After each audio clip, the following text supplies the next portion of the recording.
This is the Detroit Sports Podcast Network.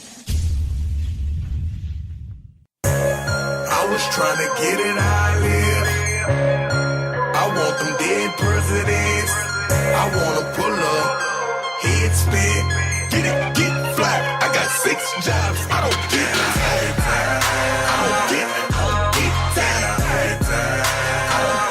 And we are still not tired on episode number 28 of Two Bad Hombres. I am your host, Vito Jerome Churko, Doc from Doc and Jock, John Charles Macaroon. He's all fired up, ready to go for this edition of the podcast. And my brother has graced us with his presence as well for this week's episode of Two Bad Hombres. Dom and Doc, welcome to the pod. Welcome. Welcome. I'm welcomed here by you. What's up? I haven't been on the pod in a while, so... How was the theme song for you, by the way? I saw you were kind of taken back by it, Tom. Yeah, I was talking about dead presidents or something. Something like that. Yeah. I remember Doc picked it out, so... Doc, welcome. Glad to have you along for the ride as usual. Vito, welcome to the weekend. Thank you so much. I can't thank you enough for bringing me coffee. It's giving me like a jolt. You know, recording these podcasts, I was honestly dragging ass, but drinking this coffee, you know, we'll give a cheap plug. Tim Hortons, my favorite brand of coffee, and unbelievable. I feel good. I feel like the podcast recording that we've done have been excellent. I'm looking forward to the conversation this week. It's great to have Dom here because he can add a little bit more insight regarding your adventures that you don't invite me to. So, Dom, I'm curious because were you invited to the Lake Wixom trip with the boys?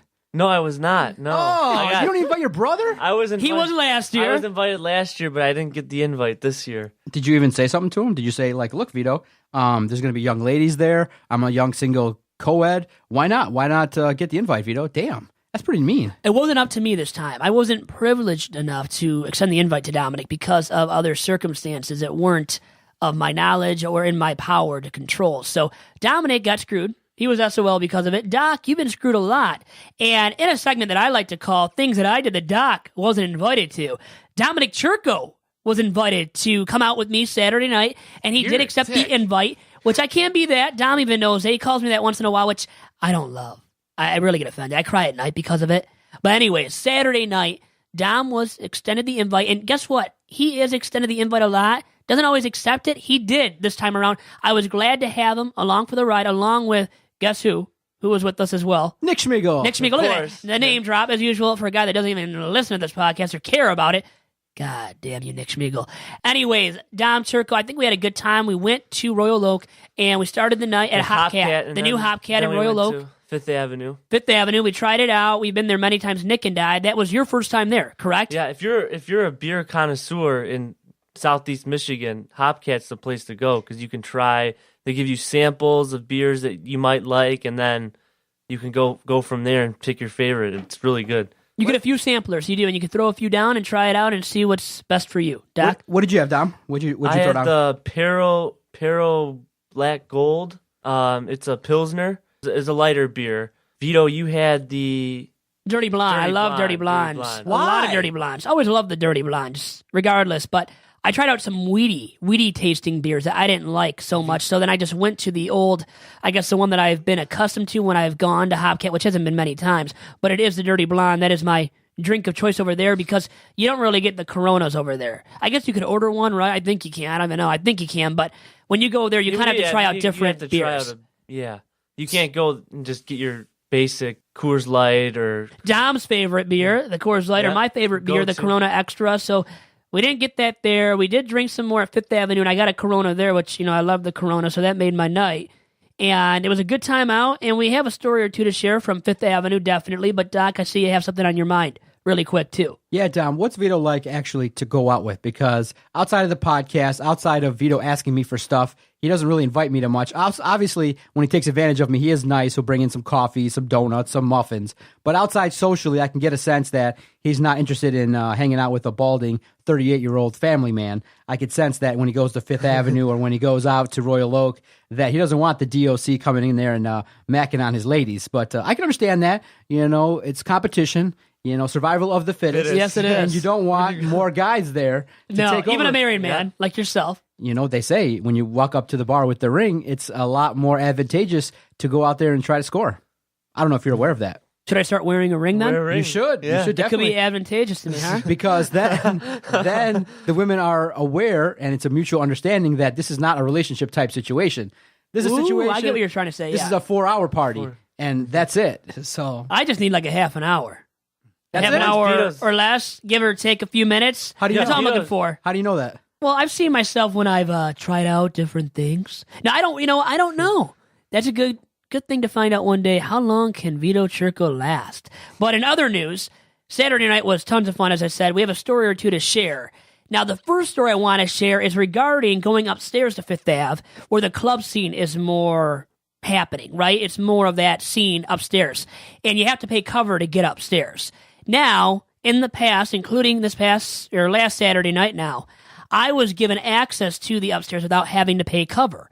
And now the women... What the hell is that about? I know, I am that privileged as a little person. I think they're just enamored by the size and the size that I have below my waist as well, perhaps, which hasn't been revealed to the masses. But, yeah, I think because they're enamored by my size, they kind of give me the benefit of the doubt and want to make sure I have a good time. They don't want they don't want to see me getting pissed. Because they would probably feel like, well, maybe I'll go and do something about it and make a scene about Complain, it. I don't yeah. know, complain about it, make them look bad, and play the little person card, perhaps. So I've never done that, and I thoroughly enjoy Fifth Avenue anyway. So I wouldn't mind paying $5. That's all you have to pay. So I paid for my brother and for Nick. Those lucky bastards. They got in for free. We all got in for free then, and I still paid something. And really, I feel like I should be paying something. So I have paid in the past too, even when they've told me don't pay, you can just go upstairs, Doc. Vito, that's funny. You could definitely play the you're discriminating against Right? me because Yeah. I'm a little person card. That's what it could be all the time, but I don't like doing that. I don't want to do that. And that's why I'm more willing to pay than to let them have me go upstairs for free. I don't really like that, having that accessibility. Now, it's nice. I'm not going to lie. Well, yeah, I don't have to pay any money. So I do like that aspect to a certain extent, but then it looks like, well, Yeah, but I'm playing that card, even though I'm not, Yeah, but I'm not playing the card, but it looks like I am. Yeah, but think about the one time, for instance, if you pay and something happens, And then I go complaining. They're worried about that, Yeah. probably. They want to make sure I have a good time. And all But it takes is seriously, one I don't time, yeah. care about paying because I have a good time there anyways. And they've seen me a lot, so they know who I am now, which is funny, too. So I feel like VIP when I walk upstairs. It's a good feeling, trust me. But I have fun regardless, and I feel like I should be paying something. What's the crowd like at Fifth Avenue? Because you guys now are 24 years old. Aren't you a little bit old now? Nick and I are 24. No, it's a young crowd, even 24 and up. it's about there was older, like maybe like in their 30s, 40s. There were some cougars out there on the prowl. They were checking out Dom, and then they checked out Dom's Well- scene and what he had to offer a little bit. And then, well, anyways, I wanted to ask you So guys. wait. Is it yeah, true? go on. Is it true what they say about Italians? What do they say about Italians, Doc? I don't know what they say. You gotta let me know what they say. I don't know. I'm just asking. I don't have to be specific here. If you don't know, then Vito, I guess you're not partaking. But I just can't talk about it. So I guess I'm not partaking. That's what that means. I've heard stories of just Italian guys just using that line alone. Well, I'm Italian, and then the women's eyes maybe just start to kind of peek down a little bit Yeah. because I'm not going to lie, size does matter, and women Oh, it does, yeah. women realize that Italian men tend to have some assets that they like. The assets. The women have other assets. We have, yes, the kind of assets that are below the waist that maybe are appeasing, depending on the size. But anyways, regardless of size, I wanted to bring up now a question to you guys regarding me paying cover and not having to in the past now at Fifth Avenue. Is that a bad thing? Is that shoddy of me, or what does it say about me, and is it shoddy of me at all, Doc? Not at all. I mean, that's the whole point of basically going out is what most people do, and I'm surprised you haven't done it yet, is they find young, attractive women to go to the bar with them, and they roll up because clubs want and bars want women in the club. They want the ratio to be 3-4 to 1 women to men. They don't want a bunch of guys in the club, because if you have a bar and a club and it's full of dudes, it's a bad night. You don't want a dude fest. You don't want to do fest. No. So what you got to work on is you got to find some female friends. You don't have to date these women, and you don't have to have long-term committed relationships, but you got to find a nice young woman that's cool with you, that's a friend, Right. and that can walk around. And because what women typically do is they don't go out by themselves. Like, you're not going to go out. She's not going to go out with just you and the boys. She's going to bring 2 or 3 of her Yep, friends. you're right. So you can walk around and basically get in anywhere around town, because most places cater to women because of the fact that they drink more, they buy fruitier drinks, they buy more expensive drinks, they buy Cosmos and martinis that are upwards of costing $15 plus. So I think going forward for the summer, you got to find and you got to make female friends. I think you got enough male friends that you hang out with. You got to find and cultivate relationships with female friends and you will realize, wow, clubs treat women with a very high amount of privilege. They get to walk in, they get to have drink specials, and a lot of women have a lot more fun at clubs than guys do. So that's my advice to you is don't pay cover if you can. That's why you want to try to build at least a relationship with one person that's a bar owner. That's an owner of a place that you can call like your home base, where if it's a slow night, you can just go there and not pay cover and have a good time. Of course, it's a great thing. I'm proud of you. Don't go there and pay cover. Tell them, look, I'm Vito. I'm Vito Jerome Churko, the host of Tiger Talk and Two Bad Hombres on the Detroit Sports Podcast Network. No, I think at this point in time, you should say I'm Vito Churko. If you want to spice it up a little bit, Detroit actor. Detroit actor. Entertainer. I've been in a couple movies that maybe you've seen, Transformers. I was in it. Yeah, why You not? start saying I was in it? Why not? I took on a bunch of scenes in that movie. I mean, did you check me out? In past episodes, you planted the seeds that you hang out with Steve Aoki. I do. Yeah, so we're friends. I could just use that line. I'm friends with Steve Aoki. Now I would have to get him probably to come to Fifth Avenue then. So if you can't manage the fib of being an actor, you could say you're an internet entrepreneur. Ooh, what's that? Right. You could say, look, I start websites. I work on social media websites and I flip them for big money. And you could weave that in there like easily. You'd say, I'm an internet entrepreneur. Because technically you are. You work on the internet. Make some money through it as well. Not a ton of money, but and then it is money. And then when you slip in those two words, big money, you're going to start seeing the tone change and people will give you some more hugs. Yes. See? More hugs and maybe more than that too. Internet entrepreneur, Vito Churko. New line to try out. And I got the business card now, like I brought up before, to throw out to the masses and to the females especially. Yep. Maybe that attracts a few my way. And Dom. What do you think the ratio was? There on Saturday? I think there might have been more guys. Yeah. But no, there were a lot. I don't know. It's probably a good 50-50 ratio, which is all right too. But you do want more females than males. You typically do. Yeah. You want like 75 to 25. If you can get that ratio to happen, bars really want that to happen. Fifth Avenue maybe didn't have that Saturday night. I was but still, surprised. 50% females at least, I would say, which is a good enough ratio. But if you want the best kind of ratio possible, like Doc was saying, you kind of want 3-1 or 4-1 in terms of females to males. Well, the thing too is they have billiards too, so I mean, more dudes play that. You don't see females go there. And you don't see a posse of females, and not to offend anybody with that word posse, right? But you know what I mean. You don't see a group of females playing billiards. Phil Jackson, who used that word, now is out of a job, so hopefully I don't get canned by the DOC here. But Dominic, I know you won't get canned because you're not a full-time member here, but we always love having you on board, joining us in studio, and you have a little story to share as well. I'll seg you into regarding Fifth Avenue and Saturday night, where Nick and I, you were the DD, by the way, just to let everybody know, give some context, and you were standing by a table, and Nick and I had wandered off to the bar to get shots. We ordered shots. I think, Nick ordered beers then for me as well, being a nice guy like he can be at times. And you were off by yourself, and this woman showed up beside you, and it made it look like she was your partner in crime. Yeah, but she really wasn't. She was right across from me, and I had Nick gave me a drink, and then just not a alcoholic drink, but he gave me a drink, and she was standing right in front of me, and after a while she started her head was bobbing. And but not bobbing for Doc. Not like that. But she you could tell she had more than a few drinks in her, and she couldn't even. I mean, she was looking up and then down, like she was about to hit her head on the table, and then all of a sudden, I mean, she looked like she was about to throw up, pass out, do both. And there was a group of two guys and then a group of older ladies, and everyone just started looking at me. Or at different times, they started looking at me, and the guy next to me then looked at me and said, "What are you doing? What are you doing with your girlfriend? Can't you see she's not feeling well?"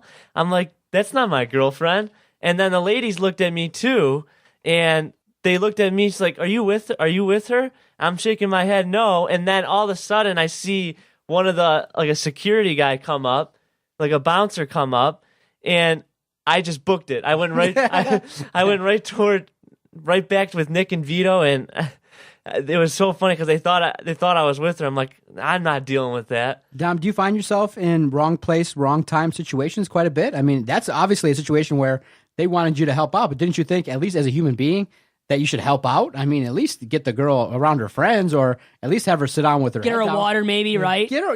Where's the gentleman in you? I thought I don't know.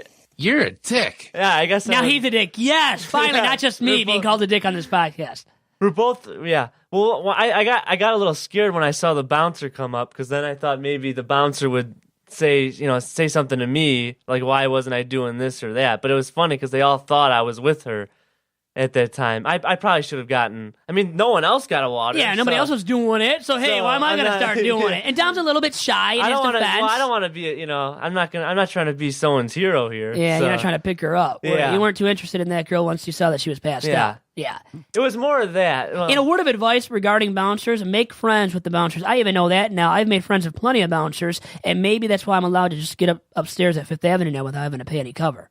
Another reason for it. What's like up there? Good music, DJs? Good vibe, a lot of dancing, a lot of club music-y stuff going on, club music vibe, and a lot of grinding.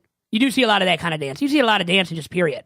And fun dancing, people playing billiards, a lot of guys typically playing billiards upstairs.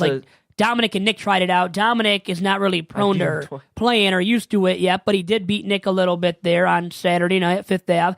And Dom, you do enjoy that now. I know a thing that you haven't played a lot yet. Nick he had a pool table at his old house, Nick. So he got used to it and got good playing pool through that, too. So you can do a variety of things. And downstairs, there's also music, loud music. You can't really hear yourself talking. But if you do want to try to hear yourself talking, you're going to go by the billiards on the upper level, or you're going to stay on the first floor and talk it out with your What's friends. the average drink price? Can you get a beer for like $5? It's around that price. I don't remember. I should always remember. And I wasn't even that drunk, but I don't remember ever the prices. And I've been there plenty of times. I don't pay attention enough to Another that. thing, real quickly, back to the incident. I was like thinking to myself, where are her friends? Like, exactly. Right? She was by herself for a good, I was there for about 5. I wasn't even looking that way. I was looking toward the bar area. So I had my back turned to her at one point, and I'm thinking to myself, then I turn around, she's still there. I'm thinking, where are your friends? Well, Dom, let me kind of give you a little bit of insight into what goes on, too. And I kind of get a sense as to what happened is girls don't really like to hang around a bunch of other drunk girls. So what tends to happen is every group has that one friend that always just goes out and takes it too far.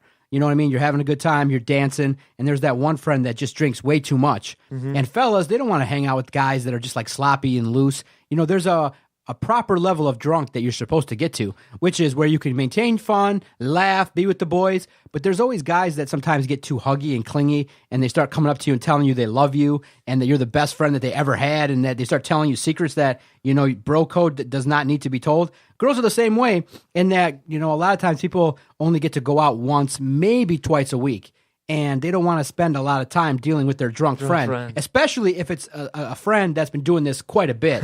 So what happens is the girl gets drunk, and unfortunately, you're right. Most guys would question it and say, where are our friends? But what happens is, just like anywhere else, guys do it, girls do it. They flee because they don't sometimes want to deal with, maybe they've puked in the car before, which is the biggest no-no. Or maybe that a girl was meeting up with a bunch of guy friends, and then her drunk friend rolls along and is acting all sloppy and saying things she's not supposed to say. That's a big turnoff to realize that, oh, this girl hangs out with this person, and she's all sloppy and can't control herself.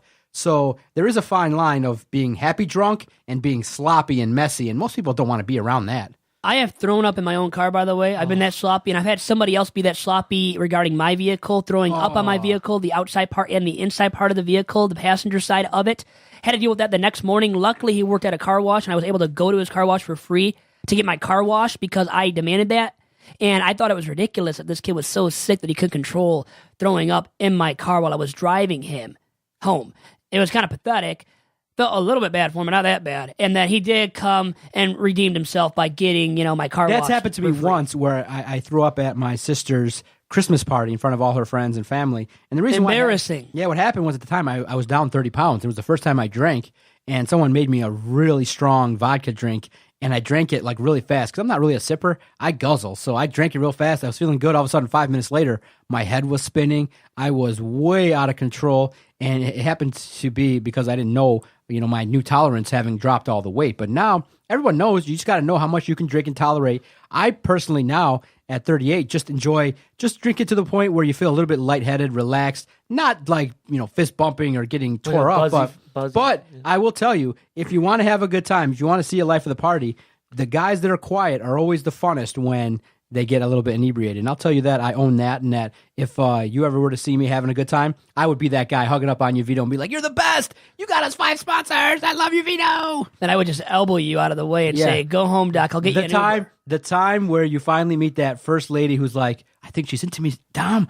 I think she's into me. I think, she's going to invite me to her house to have some coffee." And then Doc comes in. Lots of coffee. Lots of coffee. And she wants to watch Netflix. She's really into books. I think she wants to talk about her books. And Doc's there, could be like, Vito told me he's got the biggest. They showed me. Doc would speak me up, right? And then he'd be like, "Oh no, my first and only opportunity." That could be embarrassing too. You're right. Vito, have you had someone be an aggressor with you? Like, just be like a young lady, be Females like, come up to me, yeah. No, not that. I'm obviously you're a young, Attractive, successful journalist. Yeah, no, I mean, you. like, have you had a girl that you just knew was like, wow, she's really into it, and she's really like putting her hands on me and making gestures and stuff like that? Has she been? One specific time, yes, that stands out on a cruise where it happened. And stuff happened. Yo! I'm not going to speak about it. Stuff happened. I don't kiss and tell. Okay, so I thought Stuff has happened. No, not totally. Yeah, we have to, Right, I have no experiences. Right. I have a little bit, just not a lot. I'm not experienced per se. I'm not a savvy veteran per se. I honestly thought you were asexual. Very good. So I have some attractiveness to females, not asexual. No. Come on, Dad. Oh, okay, good. Good for you. So you had fun, and she was all over you and having a good time? And really, I do open up. I'm social anyways, but I open up with the females more when I have some drinks in me. That does help me out. It does. I think it helps out a lot of males. It helps me out as well. Anyways, I wanted to name drop a little bit regarding who I saw on Fifth Ave, or at Fifth Ave as well, a guy that you know by the name of Chris Jenkins. Oh. From what sports team, Doc? Chris Jenkins. You know this name. You've covered him as well as a media member before. Detroit Mercy Titans basketball. Correct. And he was there, Fifth Avenue. He messed up my hair, had the audacity to mess up my hair. He put his hands on you believe you? that? Had put his hands on me.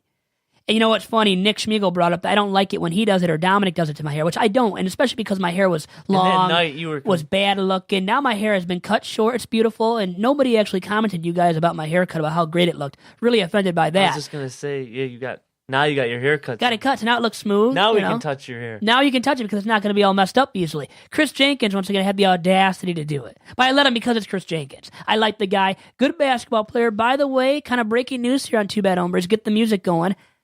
I don't know, there's no music here. But he said he's going to play overseas in Japan, professionally, obviously. So good luck to Chris Jenkins in doing so.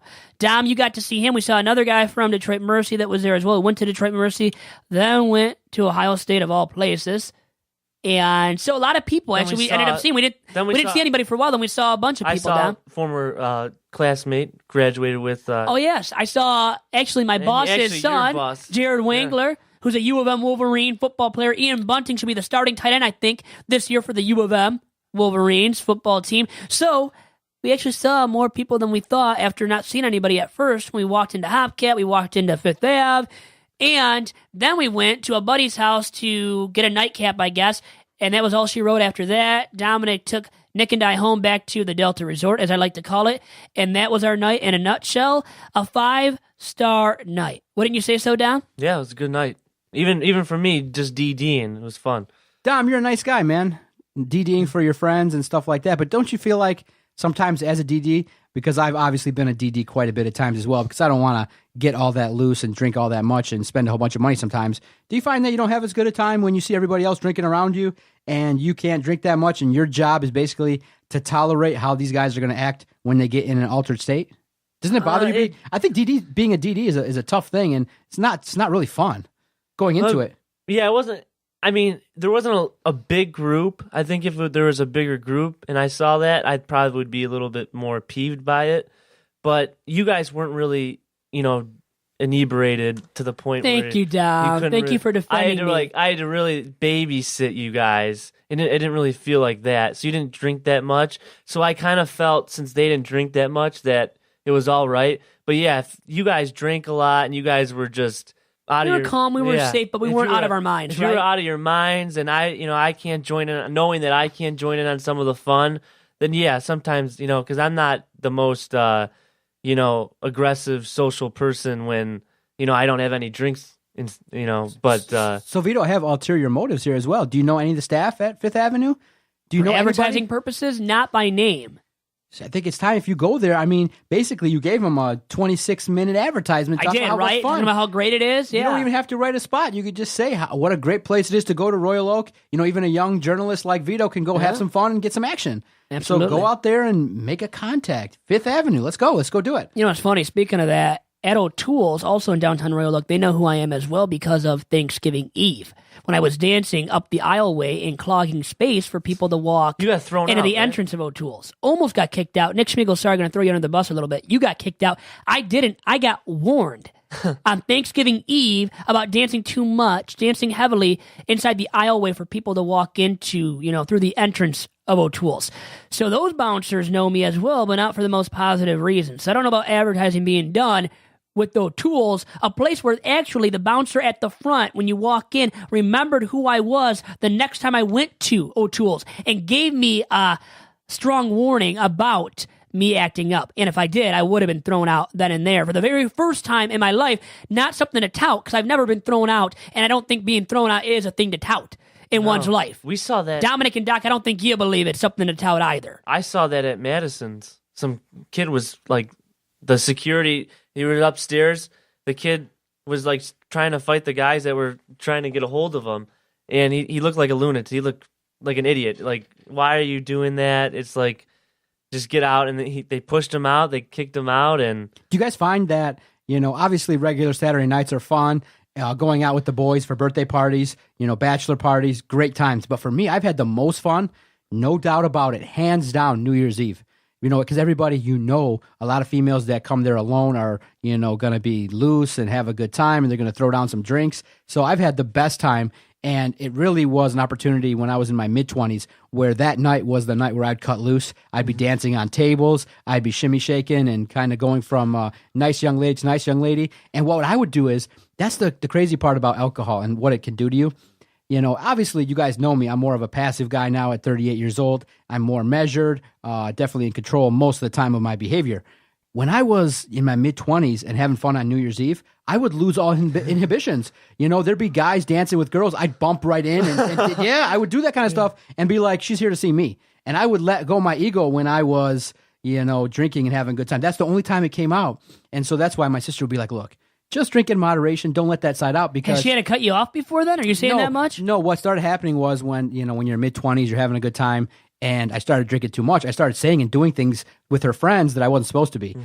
like I would lose, literally, I would lose inhibitions and be like, Rito, I think your friends are hot. I want to take one home. I would invite myself over to all her friends' house. I would say things I wasn't supposed to say. So I would be real disrespectful, but I was a nice guy. I'm a very nice guy outside of it. So people wouldn't get offended, Right. but I would say vulgar things and overtly sexual things when I was under the influence. So I had a good time, but it was mostly on New Year's Eve and things like that. I never said anything vile or, to the point where it was disgusting, but I would invite myself over to women's houses and say things that I wasn't supposed to say. And you obviously... then it makes it weird when you're sober and seeing them like, damn, you think of me that way? I'm like, of course. Yeah, I'd love to have sex with you. Of course. No doubt Great thing to say, yeah. exactly. They want to hear that. It makes them feel good about themselves. So it puts my sister in an awkward situation like, dude, your creepy brother wants to have sex with me? And I'm like, of course, dude. My sister. You're a fine My ass sister, woman. my sister had great looking friends in my 20s, and I never took advantage of that in terms of having relations with my sister's friends. I really wish I did, but Good for you. You are more the man for keeping yourself under control and not doing the wrong thing. Exactly. But if anyone knows, the DOC knows how to have a good time, and maybe it's one of those times where it's time to let loose a little bit. New Year's Eve, it might be a long ways away, but it's always fun to have a good time with your friends. No doubt about Before it. that, a couple times a year is all right. When you do it too many times, it's Yeah, probably over the top, and nowadays it's hard. it becomes a bad look. for Yeah, you. and guys, too, do you guys have the no phone rule? Or because I'm one of those guys, too, that all the friends are like, dude, stop snapping me. Or, dude, not everything that we do and say do you got to take pictures and put up on the internet because, it's fun to remember the things that people do and say. But nowadays, with being a psychologist and a podcaster and a businessman, a business owner, you can't have that stuff floating around. And I've had, at my bachelor party, and we'll save it and we'll tease it for another time. My bachelor party was, I think, rated top 5 of all time for anybody that attended it. It was awesome. And X-rated? All I can tell you is the policy at the club I was at was anybody that walked in the door, you took a shot. So I Really? arrived at 8. At 8:06, I don't remember much. 8:06. But and there's videos. There's video proof of what I was doing and the fun that I had at my bachelor party. It was what you describe as a send-off, and I had a good time, but there's video proof. I have emails, and people took video of what I was doing and what entertainers were doing to me. So it was not sexual, but let's just say that cigars were placed in funny places, and we had some fun on both sides. Me and the strippers were doing weird things to me as well. So, and there's videos.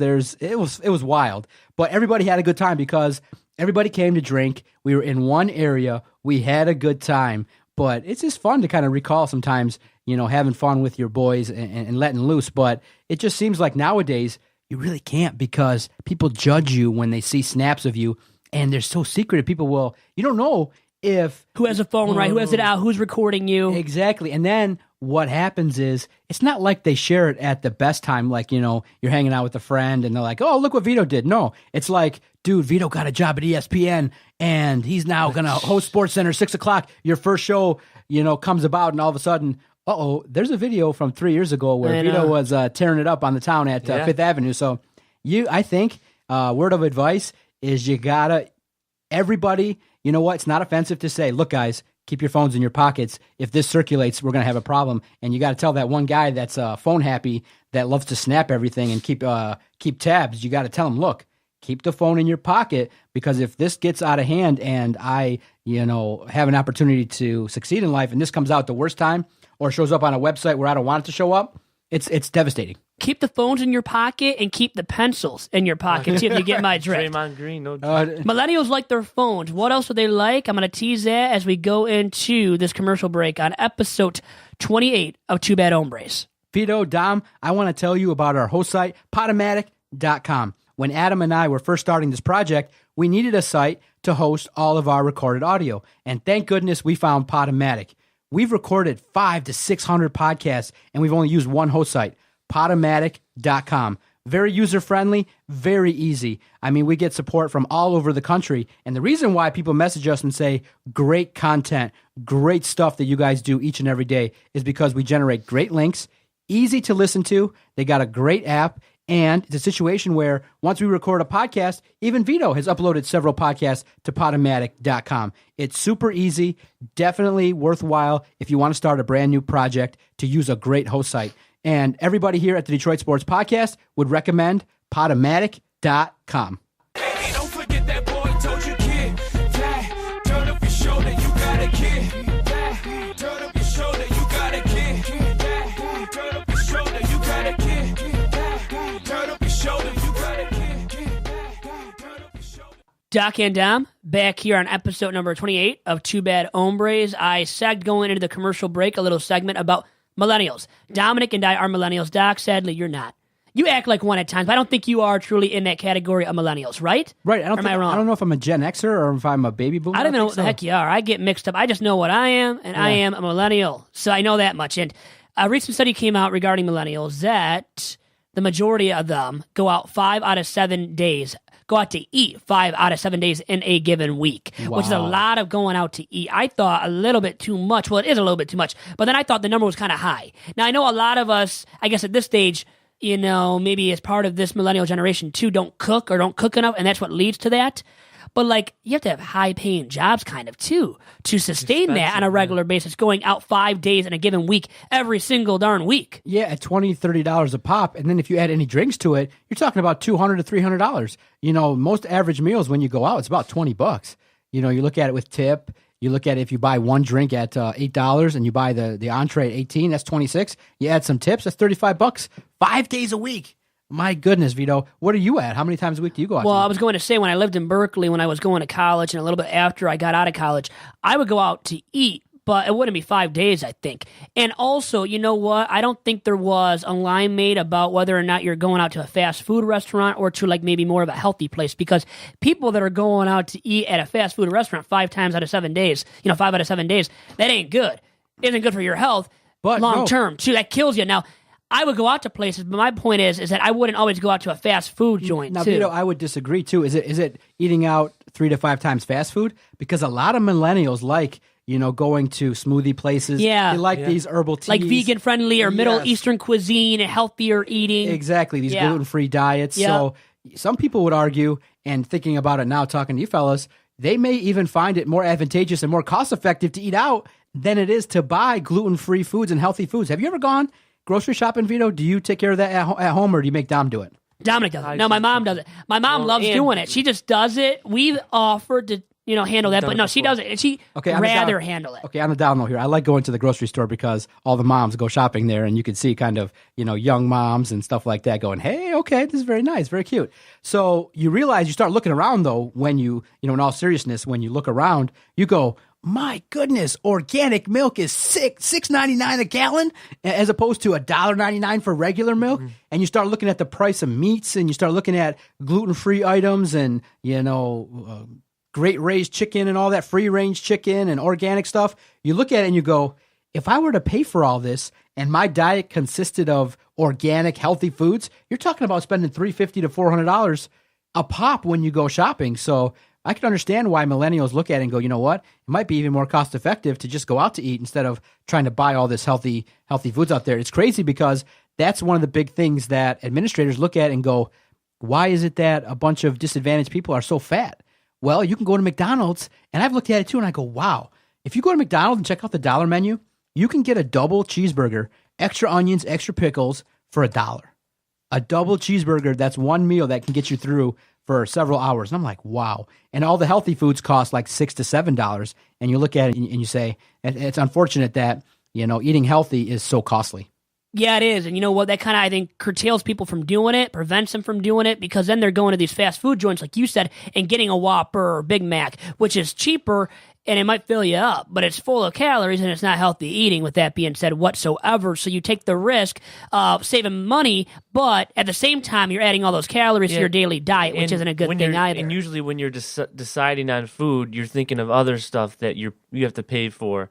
Obviously, if you had to pay at some point, millennials pay for rent. Obviously, other stuff that's even more important. So when it's time for food, you're gonna go with the cheaper option. And it takes away from your savings. It does, yeah. Dom. Right? I mean, we could be saving up all this money that we're wasting on fast food eating or just eating out 5 times a week. We're wasting that, the savings on that we could be using for what? Our mortgage, to buy a house, to rent a house, to have an apartment, to have whatever it may be, to pay for a vehicle, to pay for our loans. And think about all the people, with loan debt. And then you're paying all this money, too, to eat out 5 days a week. It just becomes very costly. It really does. And that's what you need, food. So when you're in a bind, you're going to go with, obviously, it's incentivizing for you to go for a cheaper food item than you would. So vegan, well, yeah, it's good for you, but it's also, in the same respect, not good for me because it's going to, if I don't have money, then I can't. If you're on a college budget, if you're in college, that's what I'm trying to say, it's not really cost effective. You can't afford it. If you're doing it consistently, which, well, it defeats the purpose. If you only do it once a week eating vegan, it defeats the purpose of eating vegan. You got to do it consistently, right? So, and to do it consistently, to do so, it costs a lot of darn money. And taking that aside, if you go vegan, you might get like something pre-cooked because it's cheaper to get like something like Thai or something pre-cooked. That way, you don't have to go out to a restaurant and eat healthier. You can get something pre-cooked. Even that being said, it's still expensive, but maybe not as much as an expense. Or if you cook yourself. Anyways, moving on. I don't know how interesting that was, but another thing about vegans too, you can have eggs and right? Is that vegan? Or I have no idea. Don't ask me. I don't know the in-depth details about vegan eating. So, I just know it's healthier eating. That's all I know. Typically, it is healthier eating depending on what I guess you mix into that vegan diet. But anyways, I wanted to say, when I was in college, I had a strict budget and I would just starve myself. I wouldn't eat. That's how I saved money. I lost some weight, didn't gain the freshman 25. That's when I lived on campus, by the way, so there wasn't really healthy eating going on a ton. But anyways, I'm joking a little bit too. Doc? What's your favorite place to eat? If I said, hey, look, you got $25 and you can go to one place, where do you recommend? Panera Bread. I'm trying to think of places. But, okay, this is where I would frequent in college, and even now a little bit here and there. Tim Hortons and Panera Bread. All you journalists are the same. Y'all like to go to places where there's Wi-Fi. Wi-Fi. Starbucks. Absolutely. Free Wi-Fi. Free Wi-Fi. Freeloaders. You can type, and all the artsy-fartsy people go there. No, for me, I am a stir-fry fanatic. I love stir-fry. So for me, obviously that is good that we're not hoity-toity people here. I would go to Mongolian barbecue. I'm such a huge fan of grilling and having great stir-fry. That Mongolian barbecue, man. Take $25, get a Coke, and get the unlimited bowls for $14.99. You walk out of there feeling good. The flavors, oh man, you can get meat, chicken, shrimp, fish, seafood. You can mix and match and never really have the same meal twice if you go there quite a bit. So I'm a fan. My favorite place is Mongolian barbecue. Dom? Okay, very good place to eat too. I like burrito Mexican. I like Qdoba more than Chipotle. So if I had to choose between those two are often the highly debated topic, but I would choose Qdoba. And this study from Bankrate also says that 30% of millennials purchase coffee at least 3 times a week. I don't do that now because we have that Keurig maker for coffee in the morning. We can just, crank that up and crank a bad boy out a cup or 2 a day, usually a cup for me, and not every day. But anyways, 30%, like I said, purchase coffee at least 3 times a week, and 51% of millennials go out to the bar at least once a week, and there goes all your savings. And guess what? I'd be a hypocrite if I were to say that I don't do that myself, going out to the bar, that is, at least once a week, which I kind of do as a frequent one, I would say, on every given weekend. So there goes all the savings, but it's a way of doing things, a way of just today for millennials. It really is. It's what millennials do. And I think millennials also, know very well about R. Kelly, who Robert Kelly is. Oh, boy. And there's a big story floating around about him right now, Doc and Dominic. Why? What's the scoop? Well, supposedly, he has a sex cult of women where he locks them up and tells them what to do. And specifically, now... Oh, my God! So here's what is said here. 6 women pretty much are the property of R. Kelly, and they live in properties rented by Kelly in Chicago and the Atlanta suburbs, and he controls every aspect of their lives, dictating what they eat, how they dress, when they bathe, when they sleep, and how they engage in sexual encounters that he records. Pretty freaky stuff, huh? Man, Vito, when I heard that, and when I was prepping, when you said you want to talk about this, I looked at it and I said, what is the appeal of hanging out with a guy like R. Kelly? Is it the money? Is it the wealth? Does his sultry tones when he sings still draw people to him? Because if you look at it, R. Kelly has had a tumultuous, rise throughout his career. Yes, he's a very talented singer. Yes, the man can definitely, be considered one of the great lyricists of all time in terms of making great romantic music. Understood, but did everybody forget regarding the, underage sex allegedly that he was having, right? Did everyone forget that? So I always find it fascinating that when people kind of put out there socially what they've been doing, stuff like that, they still have people that will put aside the, rational common sense because of their stardom. Many people are thirsty per se. And what that means is they want to be around wealth. They want to be around money. They want to be around the parties that we talked about in segment 1. They want to be around it despite all the risk. Some of these girls, and R. Kelly has now come out and said that this is not true. This is totally fabricated, but there's a lot of evidence to the contrary. But many people will say that, and it's almost certain that some of these girls would have friends that say, look, why are you hanging out with R. Kelly? And I would say, look, if Vito told me, look, I want to hang out with R. Kelly, I would say, are you crazy? There's going to be trouble that follows. There's going to be stuff that we don't want to see. There might be some weird, lewd sexual acts, some, masochistic sexual encounters going on. It's weird. R. Kelly, I would not hang out with if you paid me. So to have not only 1, but 6 women, it's still shocking to me, fellas, how someone who's a celebrity can still draw people despite the bad things that they do. All you got to look to is Chris Brown. I mean, dude was assaulting, allegedly, Rihanna, one of the most popular pop singers in the world. But dude's still selling records, still selling, and still doing his work. There's a level of forgiveness. But the things that he did are abhorrent. And it's just still crazy to me, the forgiving nature of society. For this story to come out is beyond crazy to me. In today's day and age. It's 2017 and it's still going on. Yeah, it's crazy to hear that. And isn't it crazy to know that there's someone out there capable of potentially manipulating other people? That level of psychological warfare and advantage is unbelievable to me. And I'm fascinated by the fact that there are so many abusive relationships that I work with that I don't understand, coming from a series of healthy relationships in my life where I say, wow, you're being controlled. You don't see this? It's unbelievable the nature of how abusive, psychologically unstable men can be. It's unbelievable, Vito. It's unbelievable. To continue to get away with it. And 2 of these 6 young women in these controlling abusive relationships are aspiring musicians from Florida and Georgia that have cut off contact with their parents. I mean, how sad is that? It is abhorrent. It really is, isn't it, Dom? To hear about that in today's day and age, for that to be allowed to go on. Even if you have fame and fortune, a guy that really doesn't have much curbside appeal anymore or credibility either because of past incidents such as the child pornography charges, which he was acquitted for, remember, though, too. So he got away with all of that crap as well. You see, Dom, he's very nervous because he knows he has a sex dungeon at your guys' house, and he's into that freaky kind of stuff, too. So Dom's looking here like, oh, my God, this is kind of right down my alley over here. I know you're into that freaky kind of sex, Dom. No, I can't. I can't get over that. Like, that is unbelievable how much he has the power, the ability to control other people's lives. And like you said, Dom, but do you realize, though, that wealth, power, money is one of the strongest aphrodisiacs out there? I mean, literally, you have guys that are 65 years old, 50 to 70 pounds overweight, that will walk into a club with a 22-year-old blonde, fit woman. I like how you call them an aphrodisiac. You're labeling 65 and up men that have money, have fame and fortune, right? So you're saying an aphrodisiac. That's the first time I've ever heard of that. Is that wrong? Is it aphrodisiac? I think, no, it is. I'm saying you referring to a person being that. I thought it was like an object that was, or another like reason. They say chocolate is. Yeah. But it's interesting. I like it. I said wealth. I like the analogy. The wealth of these men. Wealth is an aphrodisiac to women.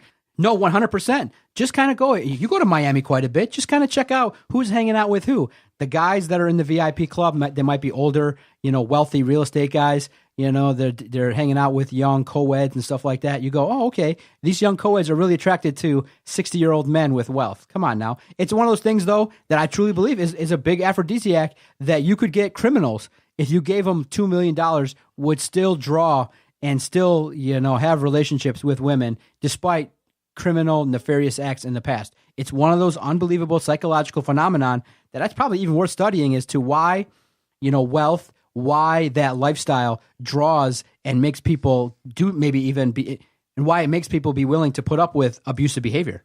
Well, and then if you have a career track that is similar to the person that is controlling and abusive, such as R. Kelly with those 2 women noted that I did note, from Florida and Georgia respectively, aspiring musicians, they want to get in touch and in connection with this guy, and they're willing to do whatever, which is sad but true at times, men and women, to get that step ahead, right? So and to get into the profession.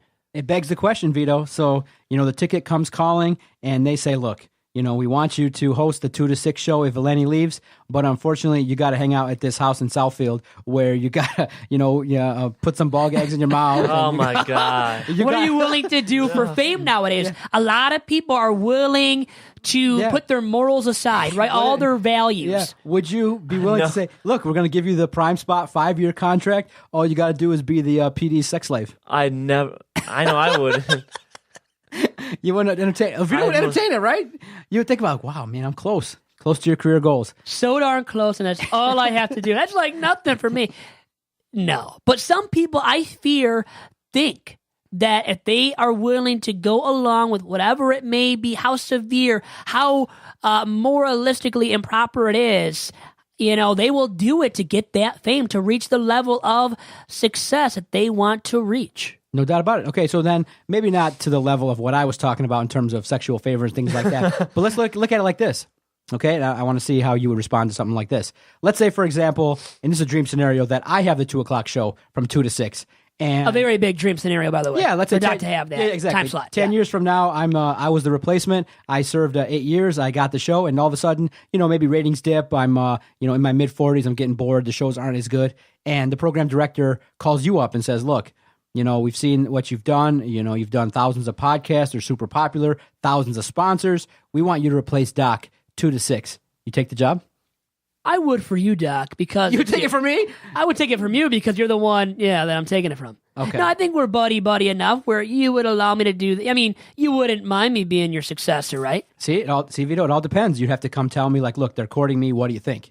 You'd have to maybe court. Would you be fine with that if I told you up front that they're looking at me as a replacement for you? Of course. So you like your man here, Vito? But Jerome Churchill? I'm not going to lie, though. Part of me would wonder, like, wow, would he take the job maybe right away, right after me? Would he jump over me, or did he have meetings? It would cause a little bit of an issue. We'd have to. It could cause a rift because to take a job right from underneath you when I've known you for so long. Ratings go. Yeah, see, Don, what we've learned is Vito will pretty much jump over anybody besides doing sexual favors. He'll do anything to get his career. He'll even steamroll me and jump over my chair and say, look, Doc's going to be fired and I'm going to take over the radio show. It wouldn't be so morally upright, but I will never do any sexual favors for R. Kelly or anybody out there. I don't care who it is, how attractive the female may be. Not going to do any sexual favors. I know that much. You can't do that to your mentor, though. He is kind of my mentor. He is the co-host of two of my podcasts, the only two that I do under this Detroit Sports Podcast Network umbrella.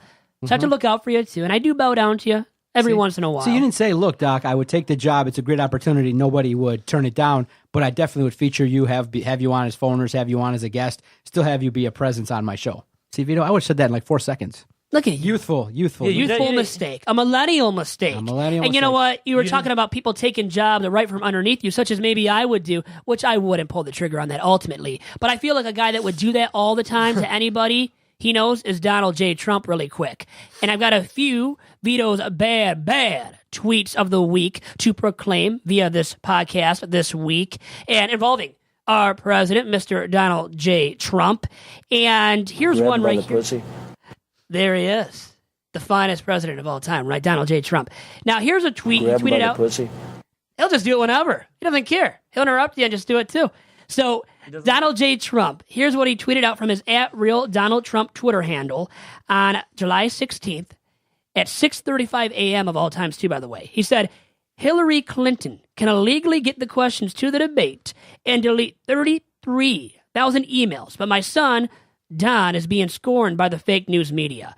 Really? Feeling that bad for your son? Still, how old is he? He's a man now, right? He's an old man. Yeah, I mean, come on, I can't feel bad for him. And as a father looking out for your son, I know that never does end, but really, at this point, when Donald Jr. is how old himself, like I say, he's a grown man. Come on. A little bit too much there, overprotective, right? And fake news, everything is fake news according to him. According to him. But that's not my point, by the way. I wanted to get to something else, but I was going to say that that's factually inaccurate, right? We know what it is because, I'm going to read it here too. Hillary Clinton, that is, her campaign was tipped off to a question twice during the Democratic primary. So if anybody was slighted because of it, right, or had a bad hand dealt to them, it was Vermont Senator Bernie Sanders, wasn't it? It wasn't anybody else. It was really slighted or dealt a poor hand. Don, what were you going to say about that? Well, I was going to say, when he talks about the media being fake news, he takes it a step too far. But I'll say this, and this is something that it's happened in other previous presidencies, but the media almost has a monopoly on Democratic presidents. So there's always been a slant toward the more liberal, the more... Exactly. And so just jump in, sorry to interrupt. That's the nature of why the communication is so important. He's got to stop calling it fake news because it's news. It's news. It's information. CNN is an official professional news outlet. The word that he should now change instead of hashtag fake news it should be hashtag biased news. Yes. He can be biased because there are biased outlets such as his beloved Fox News, by the way. Correct. Yes, correct. News is biased, and that's why I think people have assigned the word fake news to mean that nothing that's presented is real. No, what he's trying to say to educate people is the news media is biased. They're coming at a slant of, let's not look at anything positive that Donald Trump does. Let's investigate everything possible that's negative and criticize him, which is fine from the news media.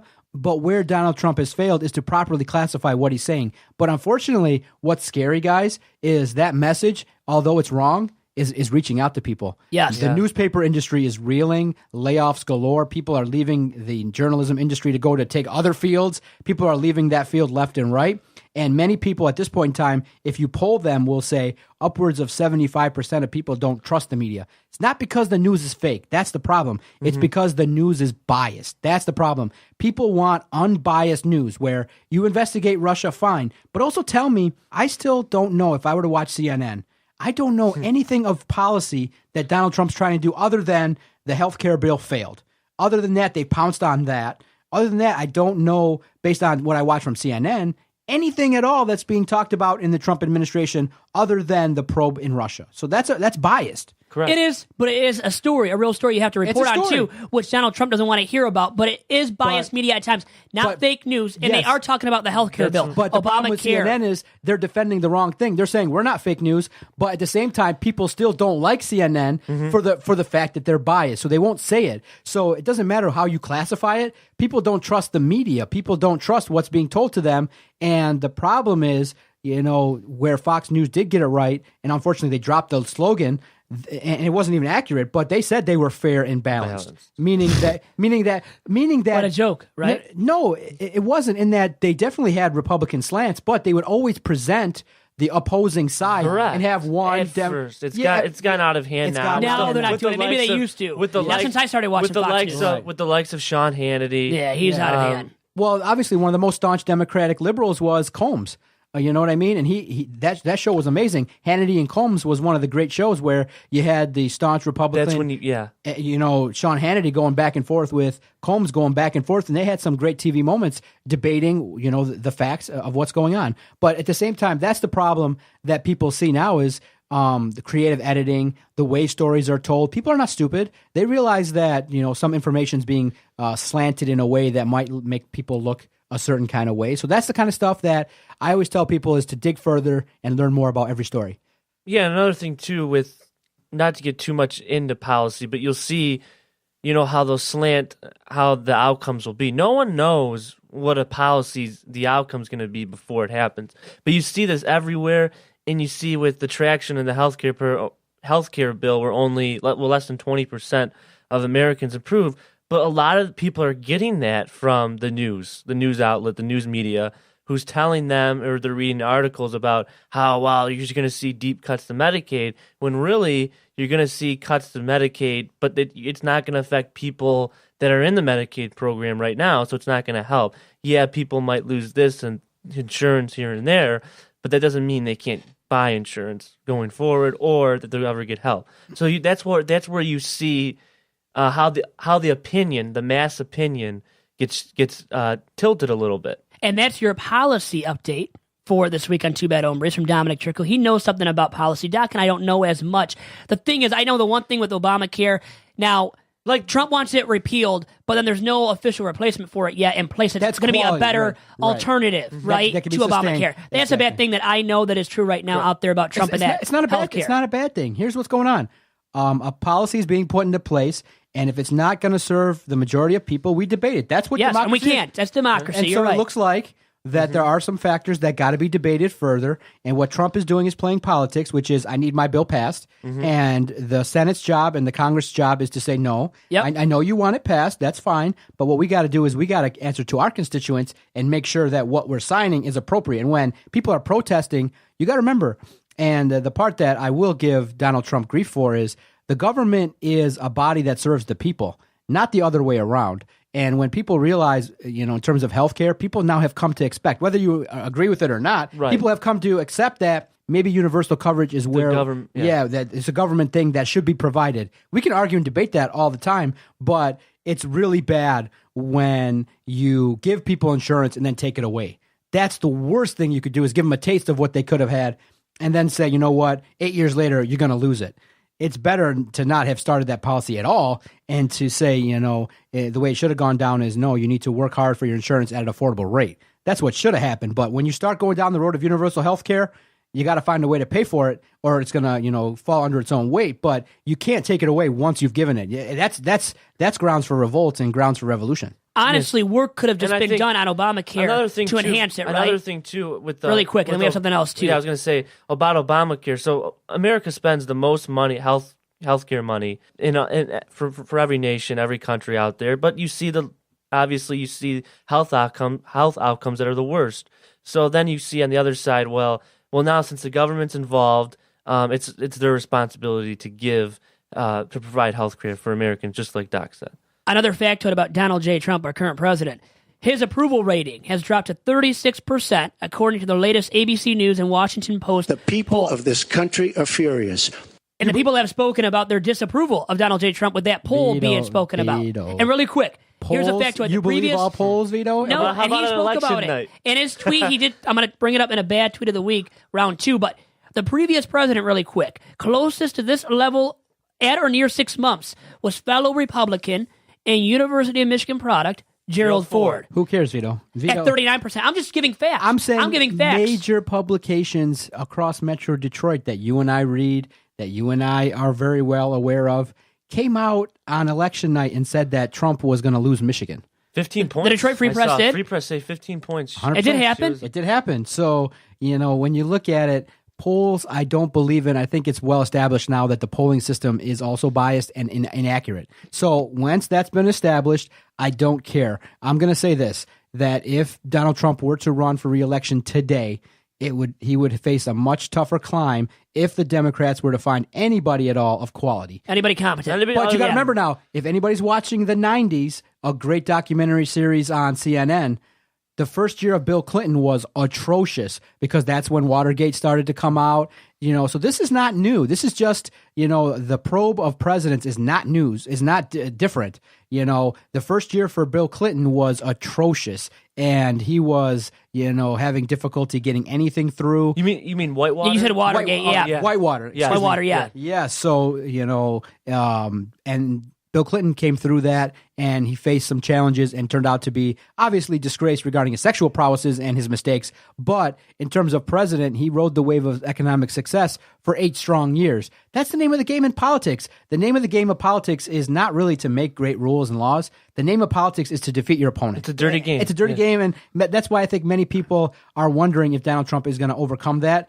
Early on, it doesn't indicate that he can even fight the Washington power. He can't, because if he were able to get through a health care bill, he lost Republican support. That's a sign right there that even an outsider has to play the game of politics to get stuff done. You have to play the game. It's unfortunate that he lost Republican support on a bill where the Republicans have control, but hey, that's the name of politics. He's got to do a better job of rallying his own party. He said in a tweet, though, recently, also on Sunday of last weekend, the ABC Washington Post poll, even though almost 40% is not bad at this time, was just about the most inaccurate poll around election time, which you spoke of, Doc. But guess what? That polled pretty accurately, popular vote status there between Hillary Clinton and Donald J. Trump. So that was pretty darn accurate, actually, the popular vote. And that's what it was polling, the popular vote. It said 47 to 43% in favor of Hillary Clinton. It ended up being 48.2 to 46.1% in favor of Hillary, the actual popular vote. Okay, well, so remember that it was actually more accurate than you think. So he's speaking of the popular vote when that's not accurate what he's saying. In the grand scheme of things, if you were to watch CNN, you would have never believed Donald Trump was going to win the office. There was no possibility that all night long it was presented that Trump was going to get slaughtered, and up until the time he won, it wasn't even in people's realm of possibility. So all I can say is across the board, Fox News, CNN, the journalism field, just now as an outsider looking at it, has a lot of work to do to regain the trust of people. Many people don't believe in journalists right now. They don't believe in what the journalists are standing for and how they're presenting information. So it has to change. The motivations for some of these pieces that have gone out have been extremely biased and factually inaccurate. Exactly, and that's a problem. And we shouldn't believe everything at face value. Look up stuff yourself. Research it and find out for yourself whether or not it is factual. Really, whatever it may be being spewed by the media, right? Or by President Donald J. Trump. From my understanding, at the basic level, the role of journalists is to find the truth and not to frame opinions. Another thing, too, this is on topic a little bit, but just like the special elections that we had. You had the Georgia 6 race. Vito, you're familiar with John Ossoff and the Karen Handel race in Georgia. Well, the Democrats spent so much money, billions and billions of money on that race because they thought that was an open seat for them because of Donald Trump. He's losing support. Sure enough, the Republican in the race, Karen Handel, wins.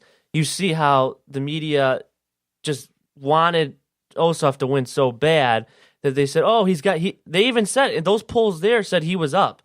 we found out that next morning you woke up and You know what? I he think lost. this Two Bad Hombres podcast will be better with Dom and Doc.